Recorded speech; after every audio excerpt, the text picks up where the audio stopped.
तर बघा आता माझ्यासाठी दिवाळी फराळ करणं होणार आहे सोपं, ते तुम्हाला व्हिडिओमध्ये समजेलच. पण त्या अगोदर एका दादानी मला एक कमेंट केली होती की ताई तुम्ही तुळजाभवानी आईसाहेब आणि येडेश्वरी आईसाहेब हे शेजारी शेजारी ठेवलेत ना, तर तुळजाभवानी आईसाहेबांची मूर्ती अगोदर ठेवा आणि नंतर येडेश्वरी आईसाहेबांची ठेवा, म्हणजे पहिली मूर्ती तुळजाभवानी आईसाहेबांची ठेवा असं त्यांनी सांगितलं.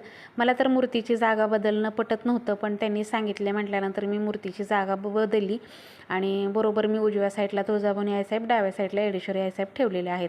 आता कसं असतं, कोणाला तरी काहीतरी त्याच्याविषयी माहिती असतं म्हणून ते सांगत असतात, थोरली आहे ही, धाकटी आहे ही, असं म्हणून त्यांनी सांगितलं असेल कदाचित. आणि माझ्या आत्तापर्यंत कधी डोक्यातच चाललं नाही, मी एवढं वर्ष म्हणजे एवढे दिवस झालं पूजा वगैरे करते पण. तर असो, त्यांनी सांगितलं म्हणून मूर्त्यांची जागा बदललेली आहे.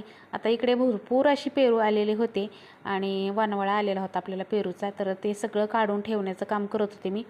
तर मला माहितीच नव्हतं हे पेरू कसे व्यवस्थित राहतील, कारण आमच्या घरामध्ये पेरू फक्त समर्थला आवडतात आणि पेरू खाणारं दुसऱ्या घरामध्ये कोणीच नाही. मला पण दाढाचा प्रॉब्लेम आहे, आवडतात पण दाढ दुखते आहे म्हणून मी खात नाही जास्त.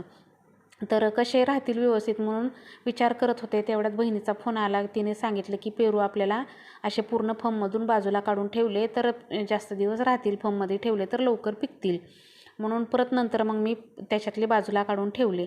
आणि आता तुम्हाला सांगितलं जसं की माझे दिवाळी करणं होणार आहे सोपं. तर बघू शकताय मी ही गॅस शेगडी रात्री आणलेली आहे. ही खरंच खूप कमी पैशात आणि आपल्या गॅसवरती एवढं दिवाळी फराळ करणं उरकत नाही, त्यामुळे मी चुलीवरती करायचे आणि चुलीची आपल्याला सवय नसते, त्यामुळे माझं डोकं इतकं दुखायचं ना त्या चुलीवरती काय काय केल्यानंतर.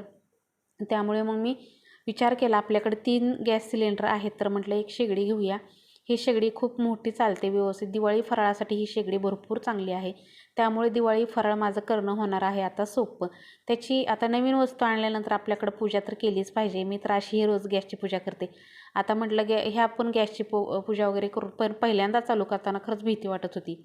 चालू म्हणजे आपल्याला ॲडजस्टमेंट माहीत नसते आणि म्हटलं पहिल्यांदा काय करावं म्हणून चहा करायला गेले, पण ह्याच्यावरती चहाचं पातेलंच बसत नव्हतं.